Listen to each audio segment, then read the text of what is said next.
আপনার কাছ থেকে একটু জানতে চাইবো যে এই যে গোপালগঞ্জের ঘটনায় এর জন্য আপনি কাকে বা মানে কার কতটা দায় দিবেন বা কাকে দায়ী করবেন? এখানে তিনটা পক্ষ যদি আমরা শফিক ভাই দেখি, যে সরকার, এনসিপি এবং যদি আমি বলি যে নিষিদ্ধ ঘোষিত যে সংগঠন আওয়ামী লীগ বা গোপালগঞ্জের মানুষ, কাদের আপনি দায়ী করবেন? গোপালগঞ্জের ঘটনাটি তো আসলে আকস্মিক বলতে হবে, এবং এটা আমাদের জন্য উদ্বেগের ব্যাপার যে একটা দল যারা জুলাই আগস্টের গণঅভ্যুত্থানে নেতৃত্ব দিয়েছে এবং অগ্রণী ভূমিকা পালন করেছে, ছাত্র জনতার হয়ে তারা প্রতিনিধিত্ব করেছে বিগত 17 বছরের দীর্ঘ আন্দোলন সংগ্রামের একটা জায়গায় এসে তারা চূড়ান্ত আন্দোলনকে ধারণ করার জন্য ভূমিকা রেখেছে, জীবন বাজি রেখেছে, তাদের অনুসারীরা শহীদ হয়েছে, আহত পঙ্গুত্ব বরণ করেছে। সেই ছাত্র জনতার চেতনা থেকে তাদের যে দল এনসিপি গঠিত হয়েছে, তারা জুলাই আগস্টের গণঅভ্যুত্থানের চেতনাকে সারা দেশের মানুষের কাছে পৌঁছে দেওয়ার অংশ হিসাবে তাদের থেকে কর্মসূচি জানিয়ে দেওয়া হয়েছিল আগেই, এবং প্রত্যেক জেলায় তাদের যে পদযাত্রা বা তাদের যে কর্মসূচি, নিশ্চয়ই সেটা গোপালগঞ্জ এবং ওই সংশ্লিষ্ট বিভাগ, আমি যতটুকু জানি যে প্রশাসনকে তারা লিখিত মৌখিকভাবে জানিয়েছেন এবং তাদের অনুমোদন বা তাদের থেকে অবহিতকরণের পরেই তারা কর্মসূচিগুলো পালন করছেন। খুব স্বাভাবিকভাবেই সেখানে প্রশাসনের যদি কোনো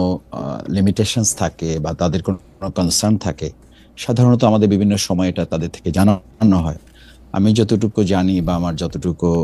পত্রপত্রিকার মাধ্যমে সোশ্যাল মিডিয়ায় জানার সুযোগ হয়েছে, সেরকম কোনো উদ্বেগ উৎকণ্ঠা বা তাদের কোনো নেগেটিভ মেসেজ তাদেরকে দেওয়া হয়নি বা তাদেরকে সতর্ক করা হয়নি বা তাদেরকে না করা হয়নি। তাহলে সেখানে তো প্রশাসনেরই পুরো দায়িত্বটা থাকার কথা যে এই প্রোগ্রামটি সুন্দর করার জন্য, এই প্রোগ্রামটি শান্তিপূর্ণ করার জন্য, সফল করার জন্য নাগরিক হিসাবে বা একটা দল হিসাবে দেশের সাংবিধানিক অধিকার হচ্ছে তাদেরকে নিরাপত্তা দেওয়া। আমার মনে হয় প্রথম আমরা এটা বলতেই পারি যে প্রশাসন সেক্ষেত্রে ব্যর্থ হয়েছে। দ্বিতীয় হচ্ছে গোপালগঞ্জবাসী বলা যাবে না, গোপালগঞ্জের মধ্যে নানান মত পথ এবং ধর্মের মানুষ আছে, চিন্তার মানুষ আছে। সেখানে কতিপয় ফেসিবাদের দোসর যারা, ফেসিবাদের অংশ যারা, আওয়ামী, ছাত্রলীগ, যুবলীগ, যারা নিষিদ্ধ সংগঠন এখন রাষ্ট্রের থেকে, আমরা দেখেছি মিডিয়ার কল্যাণে যে তারা প্রকাশ্যে দিনের বেলায় একেবারে ভর দুপুরে ককটেল বিস্ফোরণ ঘটিয়েছে, আগ্নেয়াস্ত্র ব্যবহার করেছে এবং চেয়ার টেবিল ভাঙচুর করেছে। এনসিপির যারা কেন্দ্রীয় নেতা তাদেরকে তারা ধাওয়া দিয়েছে, আহত করার চেষ্টা করেছে এবং কেউ কেউ আহত হয়েছে। সেই জায়গায় আবার বোধ হয় যে গোপালগঞ্জবাসী বলা যাবে না, বরং সেখানকার আওয়ামী লীগের দোসর, এবং আমরা যতটুকু জেনেছি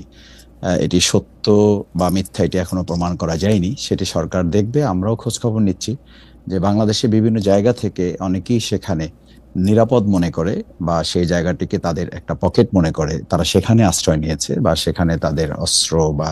যে সমস্ত বিষয়গুলো তাদের ছিল ওটাকে তারা একটা নিরাপদ জোন মনে করে সেখানে তাদের কেউ কেউ আশ্রয় নিয়েছেন এবং তারাও সেদিন সেখানে অংশগ্রহণ করেছেন। সেই জায়গাটা আমি মনে করি যে এনসিপি বা যারা জুলাই যোদ্ধা হিসাবে ভূমিকা রেখেছে তারা তাদের প্রোগ্রামটি করার ক্ষেত্রে সতর্কতা অবলম্বন করেছে, কিন্তু এতে তো সত্ত্বেও গোপালগঞ্জবাসী আমার মনে হয় তো নিশ্চয়ই তাদের সাথে ছিল, প্রোগ্রামে অংশগ্রহণ ছিল। প্রশাসনের পক্ষ থেকে যে নিরাপত্তাটা নিশ্চিত করতে পারতো সেই জায়গাটা না হওয়ার কারণে একটা পর্যায়ে গিয়ে আসলে অস্ত্রের মুখে তো সাধারণ কোনো নাগরিক বা বিশেষ করে কোনো দল যারা সাংবিধানিক জায়গার মধ্যে থাকে, নিয়ম নীতির মধ্যে থাকে, তারা তো অস্ত্রের মোকাবেলা করতে পারে না। সেই জায়গাটা প্রোগ্রামটা তখন সফল হয় নাই এবং তারা বেরিয়ে আসাটা নিরাপদ হয় নাই।